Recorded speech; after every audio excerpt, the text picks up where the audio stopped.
Hello, আসসালামু আলাইকুম। সবাইকে টিয়া হাবের পক্ষ থেকে শুভেচ্ছা। আপনারা স্ক্রিনে দেখতে পাচ্ছেন কেপিপিএল শেয়ারটির ডেইলি চার্ট। আজকে আমরা কেপিপিএল শেয়ারটির আহ, চার্ট নিয়ে কিছু বেসিক কথা বলবো।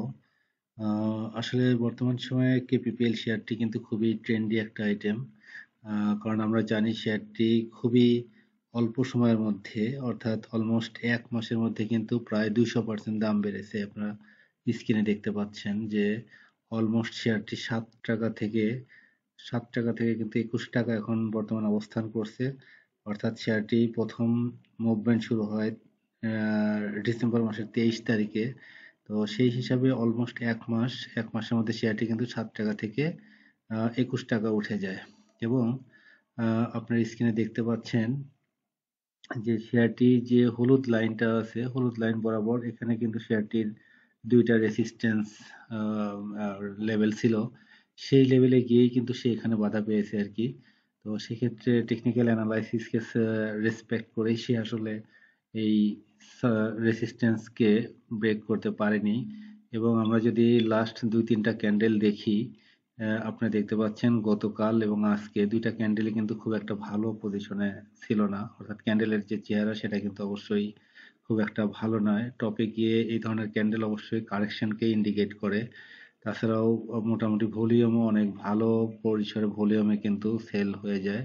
তো সেক্ষেত্রে আ আমরা ডেইলি চার্টের এই ক্যান্ডেল দেখে অবশ্যই বুঝতে পারছি যে শেয়ারটি হয়তো তার যে ক্রেজ সেটা কিছুটা স্লো হয়ে আসছে আরকি। তো সেই ক্ষেত্রে শেয়ারটির আজকের যদি ট্রেন্ড আমরা দেখি, আজকে শেয়ারটি আমরা দেখেছি যে দিনের একটা পর্যায়ে কিন্তু শেয়ারটি অলমোস্ট ৳২২.৭০ লেভেলে উঠে যায় এবং দিনের মাঝামাঝি সময়ে কিন্তু শেয়ারটি আবার পড়ে যায়। অর্থাৎ ৳১৯ লেভেলে চলে আসে। অর্থাৎ ৳২২.৬০-৭০ থেকে ৳১৯ লেভেলে চলে আসে। অর্থাৎ অনেক নিচে নেমে যায়। কিন্তু পজিটিভ বিষয় হলো শেয়ারটি কিন্তু আবার দিন শেষে আমরা দেখতে পেয়েছি যে দিন শেষে কিন্তু সে আবার প্লাস অর্থাৎ শেয়ারটি কিন্তু পজিটিভ ধারায় চলে আসে এবং প্লাস করে ক্লোজ দেওয়ার চেষ্টা করে আরকি। তো যাই হোক শেয়ারটি মা আজকের ট্রেন্ড আমি অবশ্যই পজিটিভই ধরবো। কারণ সারাদিনে ডাউন ট্রেন্ডে থেকে দিন শেষে যেহেতু উঠে আসছে সেহেতু এটা কিছুটা পজিটিভ।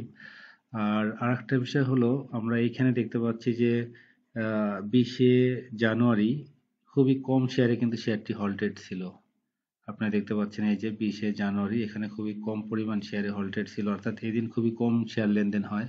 ওই হিসাবে আগামীকালকে এই শেয়ারগুলো কিন্তু ম্যাচিউরড রয়েছে আরকি। তো সেক্ষেত্রে এই অল্প পরিমাণ শেয়ার ম্যাচিউরড যেহেতু রয়েছে সেহেতু এই শেয়ারটা যদি আগামীকাল তারা অ্যাবজর্ব করে ফেলতে পারে তো সেই ক্ষেত্রে শেয়ারটি কিন্তু সামনের দিকে যাওয়ার চান্স রয়েছে। আর যদি সে আবার সামনের দিকে মুভ করে তাহলে কিন্তু সে পরবর্তী রেসিস্ট্যান্স লেভেল ৳২৫ পর্যন্ত যেতে পারে। যদিও সেটা যাওয়ার সম্ভাবনা একটু কম আছে কারণ গত ২ টা ক্যান্ডেল কিন্তু খুব একটা ভালো অবস্থানে নেই। তো সেক্ষেত্রে কালকে হয়তো পড়ার চান্স রয়েছে কিন্তু যেহেতু ভলিউম খুবই কম ম্যাচুরে ভলিউম রয়েছে আরকি। সেই ক্ষেত্রে কিন্তু শেয়ারটি আবার বাড়ারও একটা স্কোপ রয়ে গেছে আরকি। সেই ক্ষেত্রে যদি বাড়ে তাহলে শেয়ারটির পরবর্তী রেসিস্ট্যান্স কিন্তু ৳২৫ লেভেলে।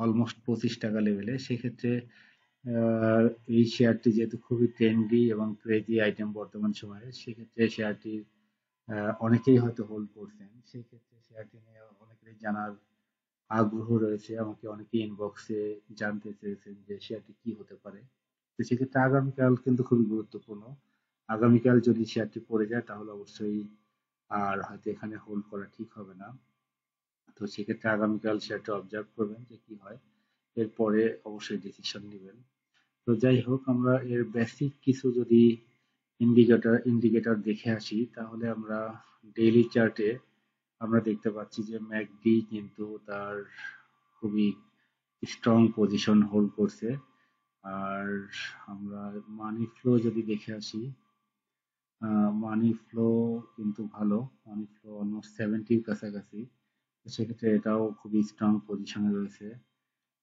এরপরে যদি আমরা আরএসআই দেখি আরএসআই হলো অলমোস্ট 84 বা 5 এর কাছে আরএসআই টা অবশ্যই অনেক বেশি অবশ্যই আরএসআই অনুসারে এটা অনেক রিস্কি জোন তো সেক্ষেত্রে আরএসআই এর আগে উঠেছিল হয়তো 94, সেক্ষেত্রে এখন 83 অবস্থান করছে। সেক্ষেত্রে আরএসআই, অবশ্যই আরএসআই অনুযায়ী শেয়ারটি কিন্তু একটু রিস্কি জোনে রয়েছে আর কি। সেক্ষেত্রে অবশ্যই সবাই একটু সাবধানতা অবলম্বন করতে হবে। আর আমরা যদি এই শেয়ারটির অন্য কিছু ইন্ডিকেটর দেখে আসি, লাইক বোলিঙ্গার ব্যান্ড যদি দেখি, বোলিঙ্গার ব্যান্ডের অনেক বাইরে অবস্থান করছে, অর্থাৎ বোলিঙ্গার ব্যান্ড থেকে অনেক উপরে অবস্থান করছে আর কি। আপার ব্যান্ডকে একদম খাড়াখাড়ি উপরে, খাড়ার উপরে নিয়ে গেছে আর কি। তো সেক্ষেত্রে শেয়ারটির বোলিঙ্গার ব্যান্ড অনুসারে একই অবস্থা তার এই লেভেলে রয়েছে আর কি। আচ্ছা, এরপরে আমরা যদি অন্য কিছু ইন্ডিকেটর দেখি, লাইক ইসিমোকো দেখি, ইসিমোকো ক্লাউডের অনেক উপরে অবস্থান করছে আর কি। যাই হোক, শেয়ারটি উইকলি চার্টে যদি দেখি, ইসিমোকো ক্লাউডের অনেক নিচে অবস্থান করছে এখনো। যদিও ক্লাউড ভেদ করে ওঠার শক্তি তার পাবে কিনা সেটা হলো দেখার বিষয়। তো সেক্ষেত্রে এই সপ্তাহটা আমাদের দেখার, ওয়েট করতে হবে আর কি, যে আগামীকাল শেয়ারটি প্রাইসের মুভমেন্ট কি হয় সেটা অবশ্যই দেখে তারপরে আমাদের হয়তো নেক্সট উইকের অবস্থানটা বুঝতে পারবো। যাই হোক, শেয়ারটি আফটারঅল শেয়ারটির কিন্তু ভলিউম, উইকলি ভলিউম আমরা দেখতে পাচ্ছি অলমোস্ট 3 সপ্তাহে কিন্তু লাস্ট 3 উইকস আমরা দেখতে পাচ্ছি যে খুবই সিমিলার প্যাটার্নেই কিন্তু লেনদেন হয়েছে, অর্থাৎ ভলিউম হয়েছে এবং প্রাইসের যে ক্যান্ডেল সেটাও কিন্তু অলমোস্ট সেম টাইপেরই। যাই হোক, শেয়ারটি আপনারা অবশ্যই বুঝে শুনে বিনিয়োগ করবেন, কারণ এটা অবশ্যই রিস্কি শেয়ার, যেহেতু প্রোডাকশন বন্ধ, তাছাড়া এর সবকিছুই অলমোস্ট নেগেটিভ, ইপিএস, ন্যাব সবকিছুই খুব একটা ভালো পজিশনে নেই। সেক্ষেত্রে জেনে বুঝে বিনিয়োগ করবেন এবং সাবধানতার সাথে বিনিয়োগ করবেন। সবাই ভালো থাকবেন, সবার জন্য শুভকামনা।